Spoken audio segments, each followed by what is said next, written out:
Olá, pessoal, vamos lá, vamos dar continuidade aí à nossa aula sobre, nossa conversa, nosso bate-papo sobre direito constitucional, o artigo 5º. Nós estamos analisando aí o artigo 5º da Constituição, inciso por inciso, todos os incisos, nós estamos tentando pegar aquelas palavras-chave, principalmente se o seu concurso é aquele concurso que cai lei seca, letra de lei, que é a maioria dos concursos que nós prestamos. Só o pessoal aí que vai para concurso mais na área jurídica, concursos que caem um pouco mais da doutrina e da jurisprudência, aí seria uma conversa um pouco mais extensa, uma conversa um pouco mais aprofundada.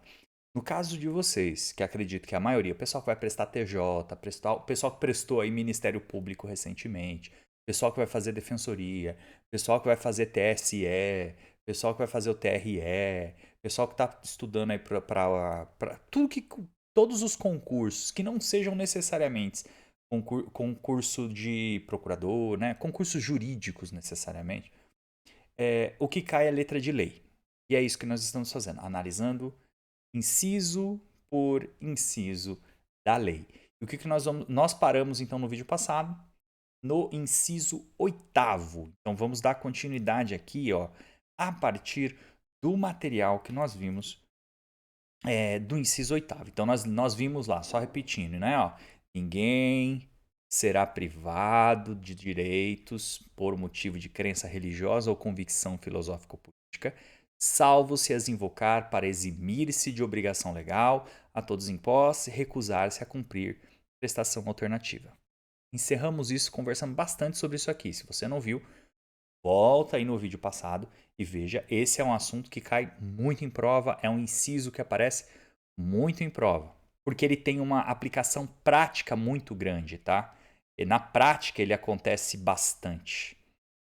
O nono, ele fala assim, ó, é livre a expressão da atividade intelectual, artística, científica e de comunicação, independente de censura ou licença. Então, o que ele está falando aqui é a liberdade de expressão.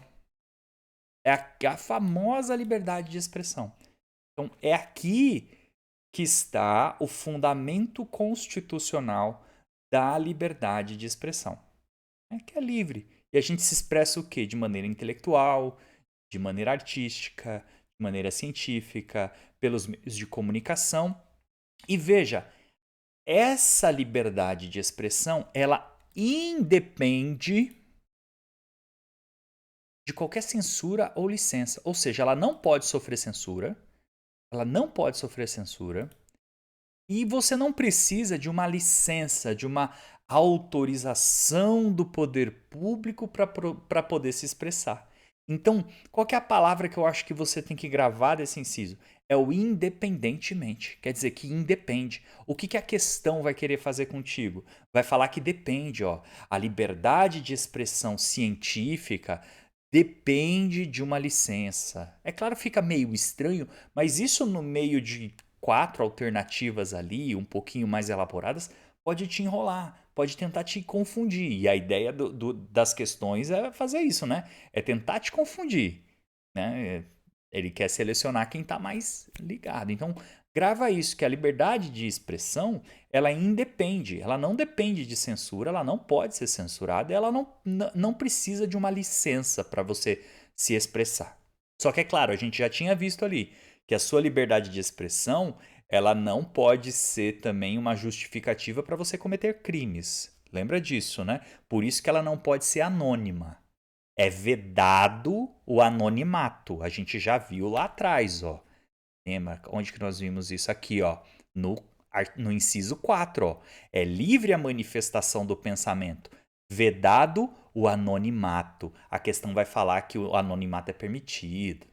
Não, é proibido. O anonimato é vedado, é proibido. Bom?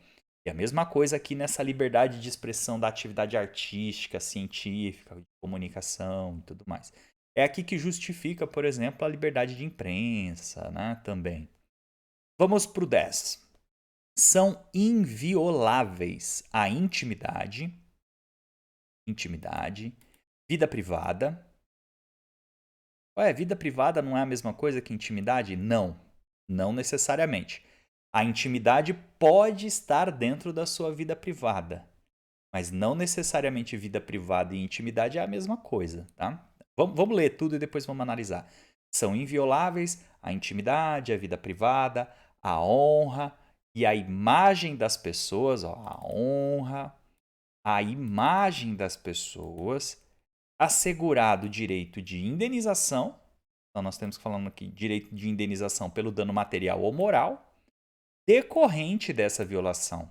Decorrente dessa violação. Então, assim, se alguém violar a sua intimidade, violar a sua vida privada, violar a sua honra, violar a sua imagem, essa pessoa ela vai sofrer consequências. Muitas vezes, por exemplo, direito à honra, você tem um direito à honra.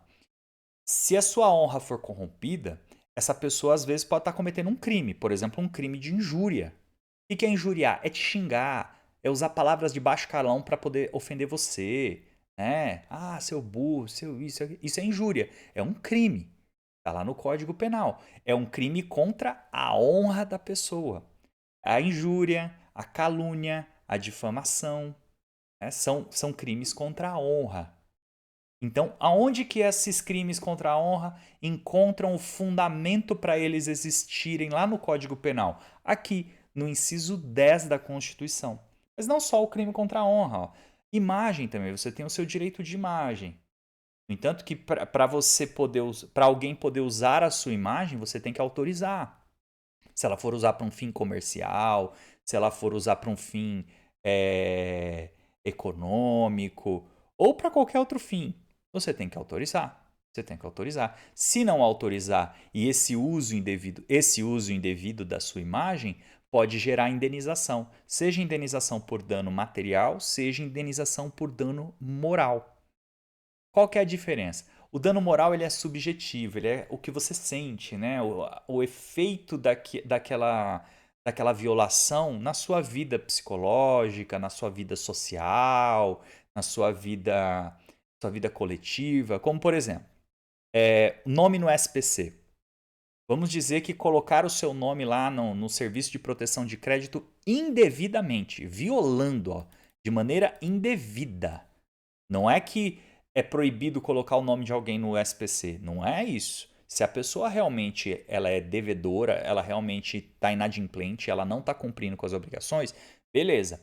Agora, e se não? E se você é uma pessoa que está pagando certinho? Você pagou a sua dívida bonitinho e mesmo assim a empresa foi lá e colocou seu nome no SPC. Isso é indevido. E o que eles estão violando com isso? Eles estão violando a sua honra e a sua imagem. Por quê? Porque dentro da sociedade que você vive, agora você está sendo conhecido como uma pessoa inadimplente, um caloteiro, uma caloteira. Isso suja a sua imagem. Você não teve um dano necessariamente material. Não mexeram no seu bolso. Não mexeram na sua conta bancária. Né? Você não teve um dano material. Não foram lá e quebraram o seu carro. Isso é um dano material. Material por quê? Prejudicou alguma coisa material que você tem, alguma posse sua. Dano moral não, foi na sua subjetividade, tá bom? Então, é isso, que o direito à imagem, o direito à honra, o direito à intimidade, o direito à vida privada, ele é passível de dano moral e de dano material. Uma coisa importante que acontece aqui e que costuma aparecer em questões sobre a relação da vida privada e da intimidade é a questão do salário do funcionário público. Se você está querendo ser servidor público, o seu benefício, o seu salário, a sua remuneração, ela vai ficar exposta no portal da transparência. Quem quiser saber o quanto você ganha tem todo o acesso. Aí vem a discussão. Ué, mas isso não viola o direito à intimidade, à vida privada? Não, porque o servidor público ele tem um regimento diferente do servidor privado, né? O dinheiro que está sendo ali pago do nosso salário é um valor que vem de dinheiro público. Então, Existe aí um sopesamento. Qual que é o direito mais importante? O direito à publicidade dos atos públicos, da transparência do dinheiro público ou da vida privada, da intimidade? Ah, não. O dinheiro público, para onde ele está indo, é mais importante a gente saber do que necessariamente proteger a vida privada, né? Você escolheu ser servidor público, algumas coisas têm que ser relativizadas, né? Bom, entendemos isso. É fácil entender, né? Que o seu direito à intimidade, vida privada, honra e imagem, ele está assegurado. E para isso você pode ter o direito a dano moral, uma indenização por dano moral ou por dano material decorrente dessa violação. Beleza. Vamos para o 11.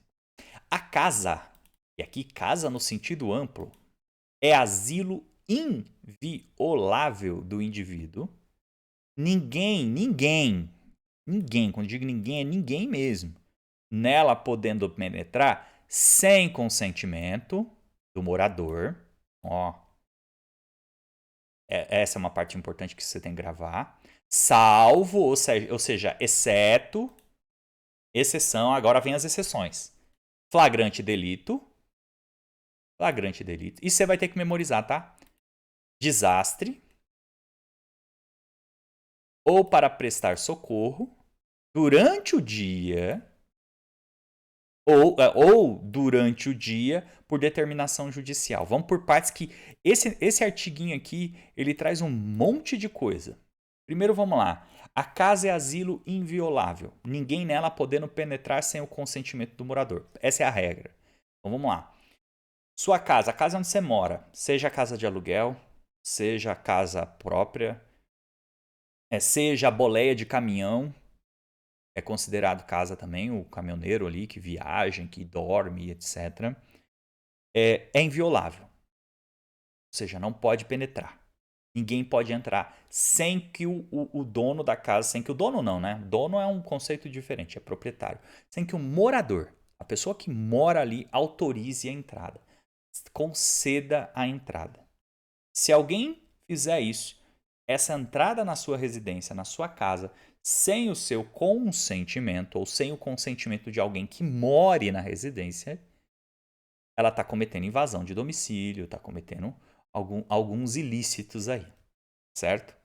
Por que eu estou dando ênfase para quem é morador? Porque não é parente. Eu estou com um exemplo de um caso em que a polícia entrou na casa da pessoa para fazer a revista lá, a revista, e encontrou drogas, né? Essas coisas assim meio plantadas. E disse que quem autorizou, quem deu o consentimento para a entrada da pessoa, foi a mãe do morador. Só que a mãe do morador não mora lá. A mãe do morador, ela mora em outra casa. Ou seja, essa entrada da polícia foi indevida, porque violou o inciso 11. Porque quem pode penetrar na casa só pode penetrar com o consentimento de morador. A mãe desse rapaz, ela não era moradora. Ah, mas é a mãe. Não importa, ela não era moradora. Ela não vive ali. Ela não sabe a rotina daquela casa. Tudo bem que é filho dela, mas ela não é moradora. E a lei é expressa, falando que o consentimento tem que ser do morador. Não pode ser do vizinho. Não pode ser do amigo. Não pode ser da mãe, do pai e tal. Desde que não sejam moradores. Se não for morador, não pode autorizar. Ficou claro isso? Então, a regra é essa. Ninguém pode entrar na sua casa sem autorização de quem mora na casa. Beleza. Fechou. Agora, o que cai mais são as exceções. Aqui, esse salvo, quando a lei fala para nós salvo, ele está querendo dizer exceto. Exceto, exceção.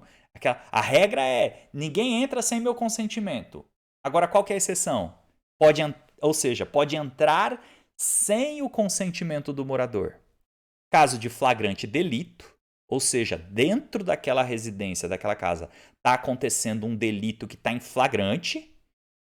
A polícia passou na frente e viu ali o cara vendendo droga no portão. Opa! Aí ela pode entrar. Ou o bandido, ele viu um bandido pulando o portão para assaltar a casa. Tá acontecendo um delito e tá em flagrante. Nesse caso, a polícia pode entrar? Opa, pode. É flagrante delito. O delito tá flagrante, tá acontecendo naquele momento, a polícia pegou no flagra, sabe? Aí pode entrar? Pode. Nesse caso, em caso de flagrante. Qual que é o outro caso? Em caso de desastre. Aconteceu um desastre, um desabamento, explodiu um botijão de gás. Algum acidente aconteceu ali para poder fazer o quê? Para poder prestar socorro. Então, se você está passando na rua e vê alguém gritando lá, socorro, socorro, dentro de uma casa, você pode entrar? Pode, porque você está indo para prestar socorro. Se não fosse para prestar socorro, você não poderia entrar na casa da pessoa sem o consentimento dela. Agora, se é para prestar socorro, pode. Pode. Então, ó, são 3 os casos, né? Nós já vimos 3 casos de exceção: flagrante delito, um caso de desastre natural. Em caso de desastre, aconteceu algum desastre, seja ele natural ou não, né? Pode ser um desabamento por causa das chuvas, pode ser uma explosão de um botijão de gás, um incêndio, é desastre. Então, nesse caso, não precisa do consentimento. Para prestação de socorro de qualquer natureza, você está passando lá e vê alguém em situação de risco, você pode entrar para prestar socorro. E o quarto e último, e que é o que mais cai, é o caso de determinação judicial, ou seja, com o famoso mandado. Somente com mandado judicial a autoridade pode entrar na sua casa sem o seu consentimento. Ela só pode entrar também com mandado. Ela chega lá, ó, tem um mandado judicial. Só que em qualquer momento, chegou oficial de justiça lá. Tô vindo aqui cumprir um mandado de busca e apreensão. Vou entrar na sua casa. Chuta a porta e sai entrando lá. Pode? Só se for durante o dia. Só se for durante o dia. Que é considerado durante o dia, se não mudou, isso não cai para vocês, né? O que cai é a literalidade da lei. Mas se não mudou, é 6 horas da manhã até as 20 horas. Se não mudou. Então, entre 6 da manhã e 8 horas da noite, ainda é considerado durante o dia. 8 e 1 já é noite, eles não podem entrar, tá bom? Não pode cumprir esse mandado judicial entrando na sua residência sem o seu consentimento. Então, esse aqui também é um outro que cai muito em prova. Ele cai bastante em prova. Casa é um asilo inviolável, não podendo nela penetrar sem o consentimento do morador. Exceções: flagrante delito, desastre, para prestação de socorro e em caso de mandado judicial durante o dia. São essas 4 exceções. Grava isso, você tem que memorizar, anota, relembra. Todo dia tenta dar uma olhadinha, tá bom? 12. É inviolável o sigilo de correspondência. É o famoso, sabe, você não pode abrir a carta dos outros, a correspondência dos outros? Então, aqui, ó. E das comunicações telegráficas, né? Telegramas, telegráficas, cartas, qualquer tipo de comunicação por correspondência. De dados e de comunicações telefônicas também. Opa, é inviolável, então, o sigilo da sua comunicação telefônica. Então, até aqui é a regra. Qual que é a regra? É inviolável. Grava essa palavra aqui. Ou seja, não pode violar o quê? O sigilo de comunicação. Seja lá uma comunicação por correspondência, seja por telefone, seja por telegrama. Né? Seu sigilo telefônico. Essa é a regra. Essa é a regra. Qual que é a exceção? Porque aí vem aqui, ó, salvo, ou seja, exceção. Nesse último caso, qual que é o último caso? Comunicação telefônica. Essa aqui é muito importante para nós do ponto de vista jurídico, porque é ela que justifica a quebra de sigilo telefônico, as escutas telefônicas, né? É aqui que vem essa exceção, ó.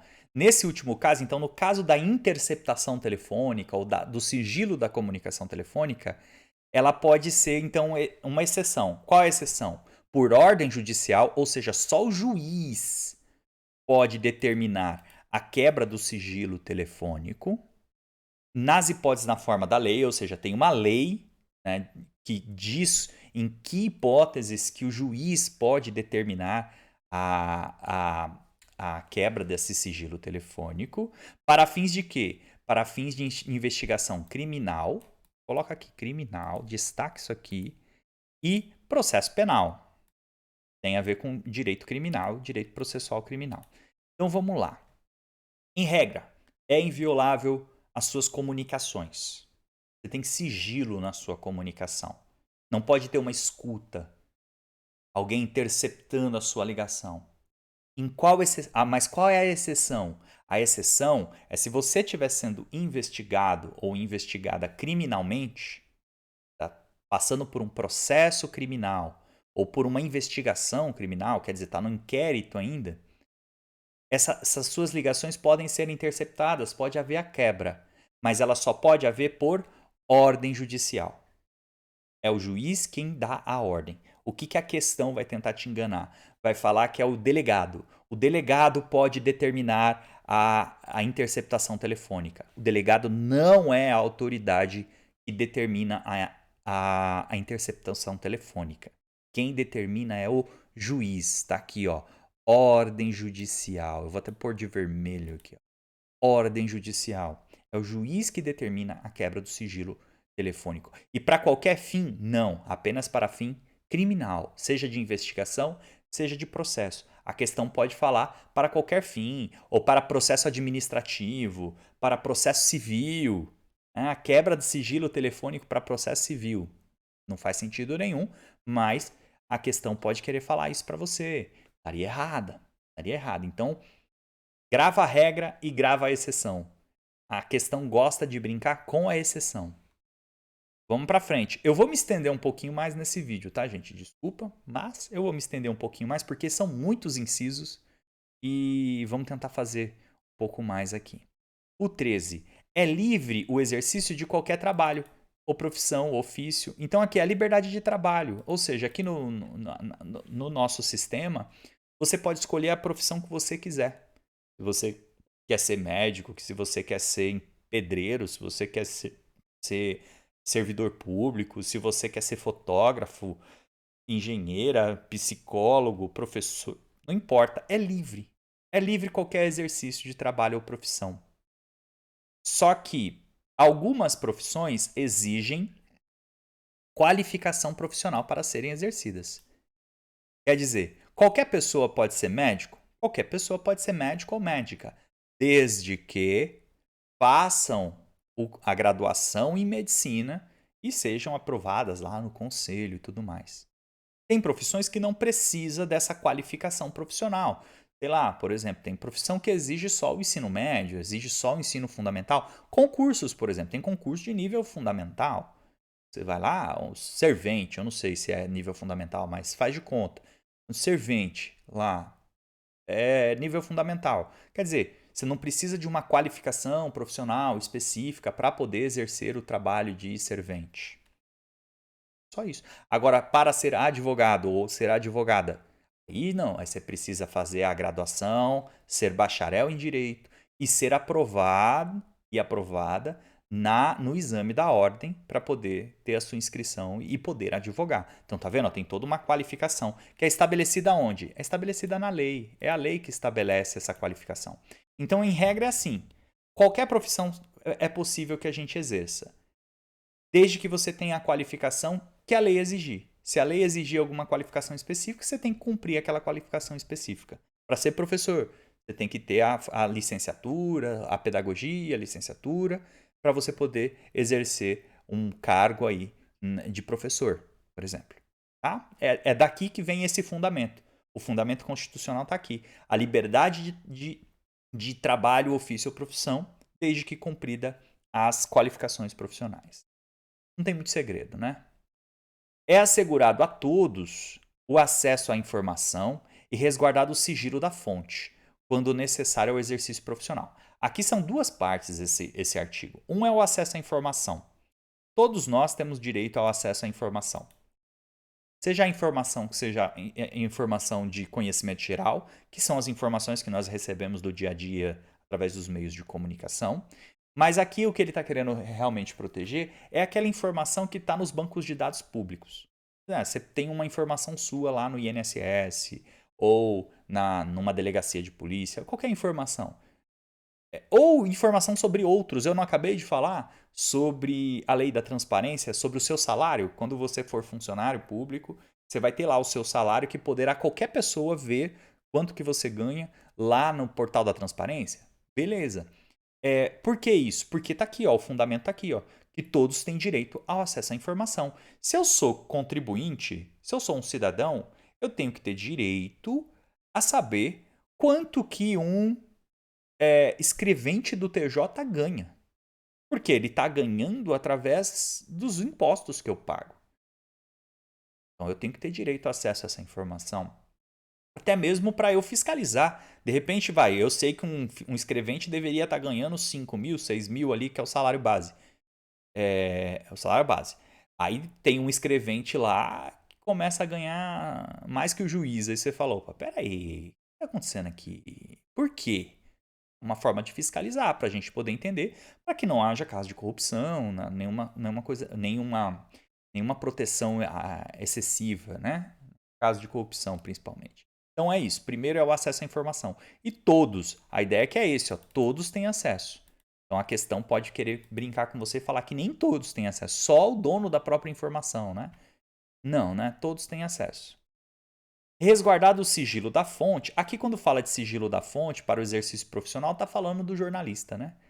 Que o jornalista ele não é obrigado a revelar as suas fontes. Por quê? Porque tem uma questão de sigilo profissional, né? Ele precisa ter as suas fontes para ele poder ter acesso à informação. E se ele tiver que revelar suas fontes, às vezes as pessoas então vão parar de dar informações para os jornalistas.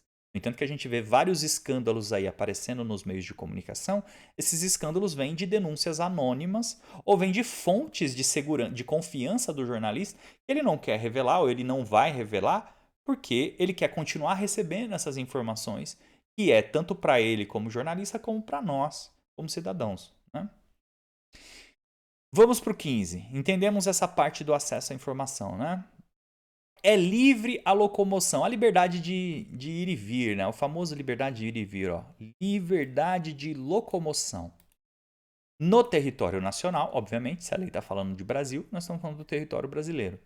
Em tempos de paz, ó, aqui já começa uma exceção, é em tempo de paz. Se o Brasil tiver em guerra, se o Brasil entrar de repente numa guerra aí e nosso território estiver passando por uma guerra, aí essa liberdade de locomoção pode ser relativizada.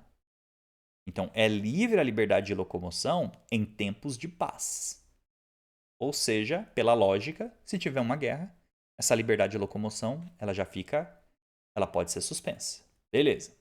Podendo qualquer pessoa, nos termos da lei, nele, no Brasil, no território, entrar, permanecer e dele sair com seus bens. Você fala, nossa, qualquer um pode entrar, permanecer e sair do Brasil assim? É tão fácil? Não, meu amigo. Tá aqui, ó, nos termos da lei. A lei é que vai dizer quais são os critérios para que uma pessoa entre no Brasil. Ah, tá vindo para fazer turismo? Tá vindo para fazer negócios? Tá vindo para participar de um evento? Tá vindo porque veio a trabalho? Onde que é o trabalho?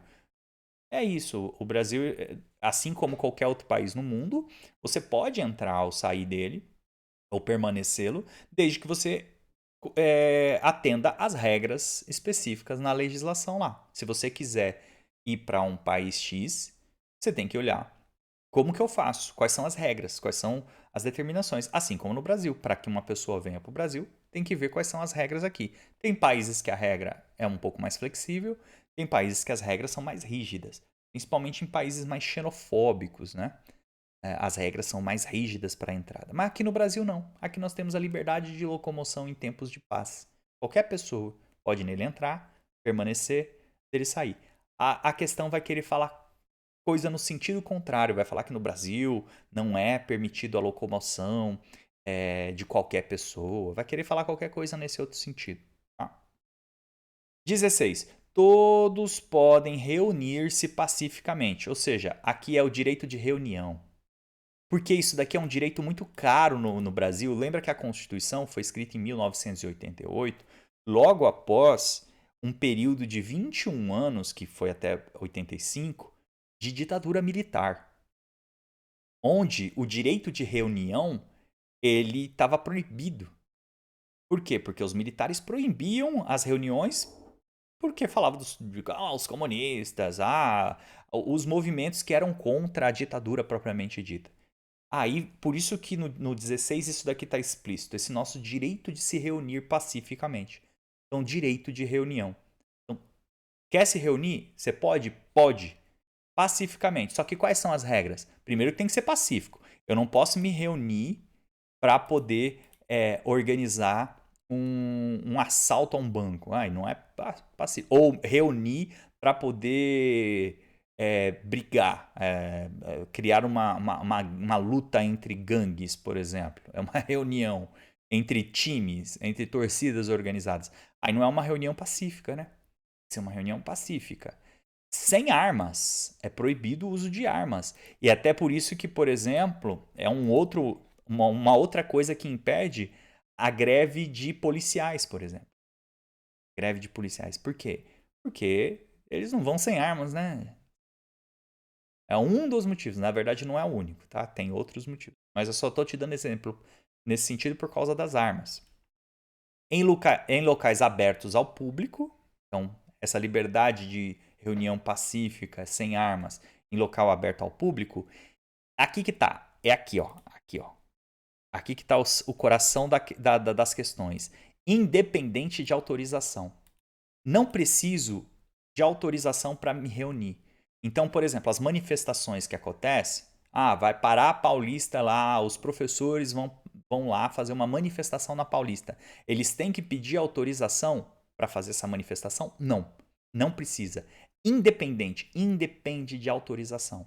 Eles simplesmente falam, domingo agora vamos fazer uma manifestação pacífica, sem armas, num local aberto ao público, que é uma avenida, uma das principais avenidas de São Paulo, e eu não preciso de autorização. A questão vai falar que depende de autorização, tá bom?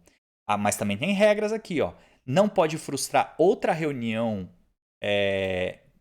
que já estava marcada previamente.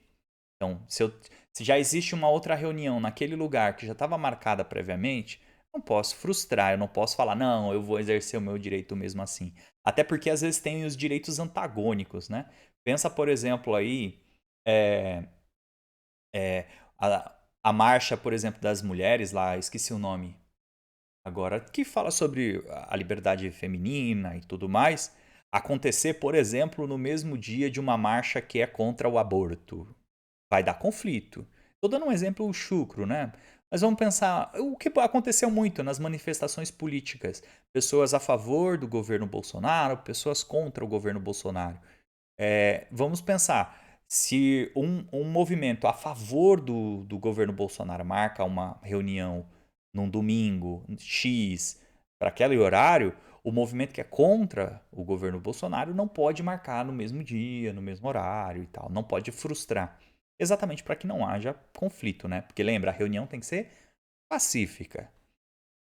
Convocada no mesmo local, sendo apenas prévio o aviso à autoridade. Ou seja, é independente de autorização, mas apenas deve ser dado um prévio aviso à autoridade competente. Geralmente a autoridade de trânsito, a autoridade policial, né? Falar ali pro Detran, pro pessoal do CET, a Polícia Militar. Por quê? Para que eles tomem algumas medidas de segurança com relação ao trânsito, para ver se já não tem uma outra reunião marcada no mesmo horário para não haver conflitos e tudo mais. Só que o que não pode aqui é a autoridade falar: não, não, vocês não vão fazer, eu não autorizo.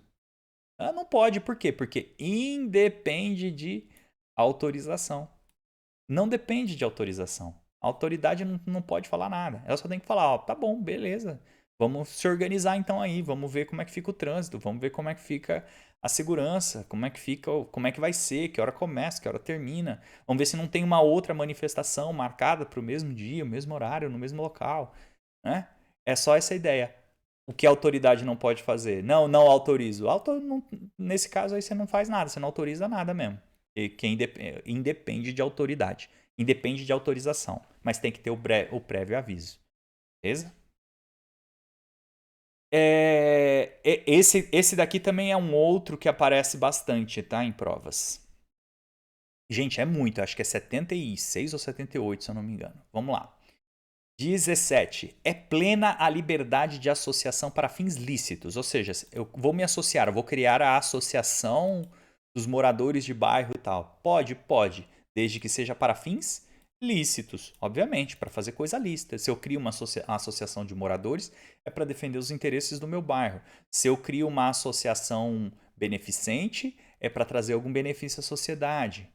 Né? Se eu crio uma associação de cursos para dar cursos gratuitos ou a preços populares, é um fim lícito, é um fim que a lei autoriza. Agora, se eu crio uma associação para vender drogas, opa, é uma associação. Eu tenho liberdade para criá-la? Não, porque o fim é ilícito. Ah, tá bom, você deu um exemplo idiota. Vamos criar uma associação para dar golpes em velhinhos.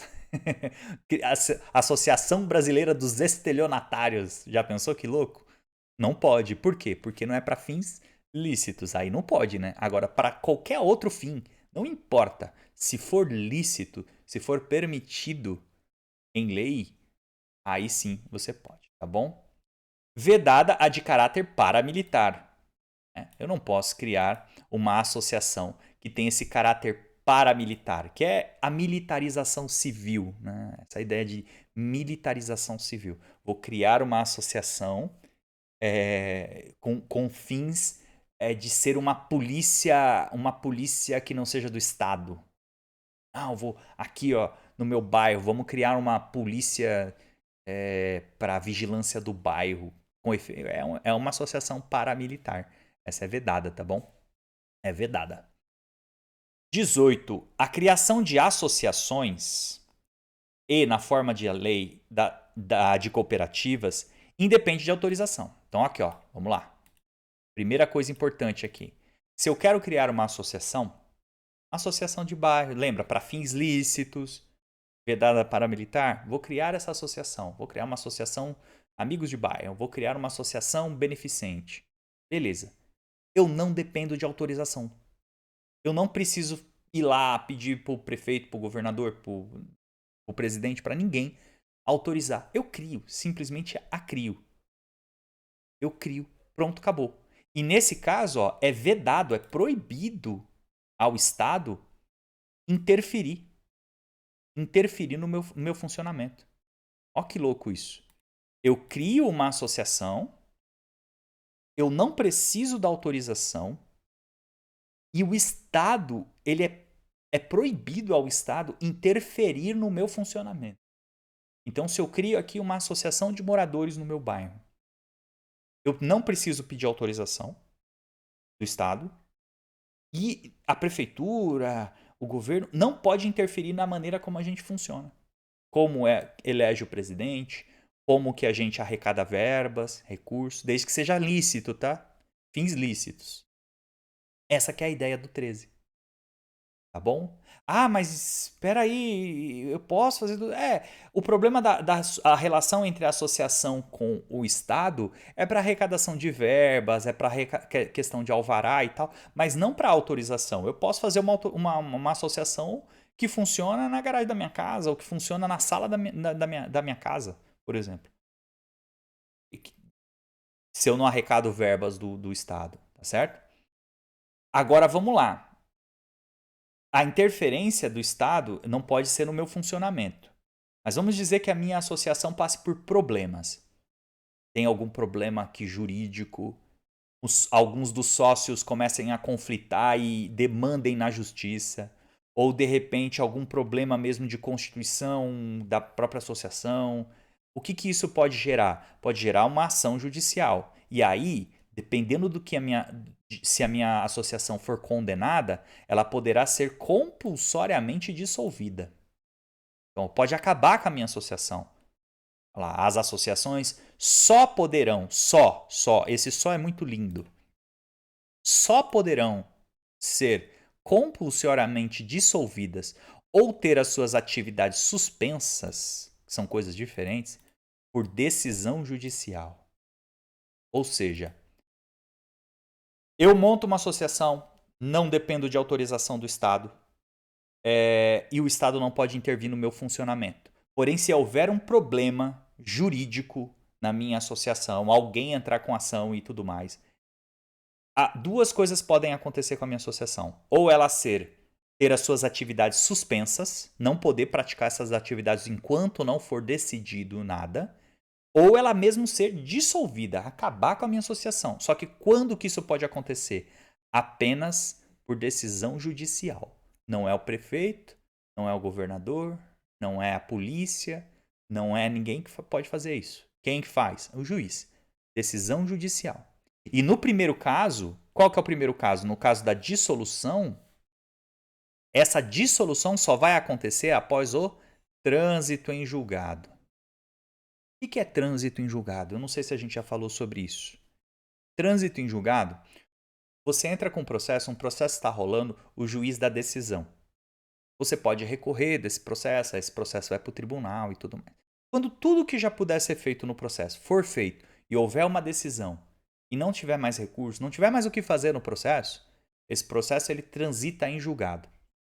Se ele transita em julgado, já não tem mais nada que possa fazer e aquele processo é extinto e passa a produzir os seus efeitos. Então, se naquele processo já não tem mais nada o que fazer e o juiz determinou a extinção, a dissolução da associação, aí não tem mais nada o que fazer. Ela vai ser dissolvida. O que não pode? Ela ser dissolvida antes. Vamos dizer que o juiz deu uma sentença. Dissolve a associação. Só que eu fui lá e recorri. Pode dissolver? Não. Enquanto não julgar o recurso, enquanto não houver o trânsito em julgado, a associação não pode ser dissolvida. Ela só pode ser dissolvida depois do trânsito em julgado. Depois que não tiver mais nada para fazer juridicamente e a decisão for final. Essa que é a ideia. Tá bom? Ainda tem mais sobre associação. Vamos terminar esses dois aqui para a gente encerrar. Eu já dá 40 minutos, mas é aquele lance. A gente vai bem aprofundado aqui né? Mas para terminar essa questão sobre associação aqui, ó. Ninguém poderá ser compelido, ou seja, poderá ser obrigado a associar-se ou a permanecer associado. Então, se você está, por exemplo, lá na sua empresa e monta uma associação lá dos funcionários, você não quiser participar, você não é obrigado. Então, ninguém poderá ser compelido, ser obrigado, né, a se associar. E vamos dizer que você seja já associado, mas você fala, puta, eu não quero mais ser associado. Eu quero sair dessa sociedade. Posso? Posso. Ninguém também é obrigado a permanecer associado. Então essa é que é a ideia. Você não é obrigado a ser associado e nem é obrigado a permanecer associado. Você pode sair ou entrar quando você quiser. Beleza. As entidades associativas, ou seja, as sociedades, quando expressamente autorizadas, têm legitimidade para representar seus filiados judicial e extrajudicialmente. Aí você fala assim, não entendi, você acabou de falar para mim que não precisa de autorização. É diferente, gente. Aqui são duas autorizações diferentes. Uma coisa é, eu não preciso de autorização, a associação não precisa de autorização para existir.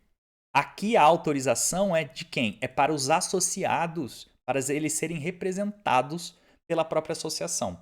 Então vamos lá. Eu tenho uma associação dos aposentados. Façamos de conta que eu tenho aqui no bairro uma associação dos aposentados. Tenho aqui 120 aposentados associados a essa minha associação. Então essa associação representa os interesses desse aposentado, certo? Ele pode, então, essa associação pode representar esses associados judicial e extrajudicialmente. Como assim extrajudicialmente? Fora do judiciário. Eu vou numa prefeitura para representar um interesse desses associados, num cartório, contratar, comprar, vender, fazer negócios jurídicos em nome desses associados. Ou mesmo representação judicial. Vamos dizer que aconteceu agora a revisão da vida toda. Eu tenho aposentados nessa minha associação.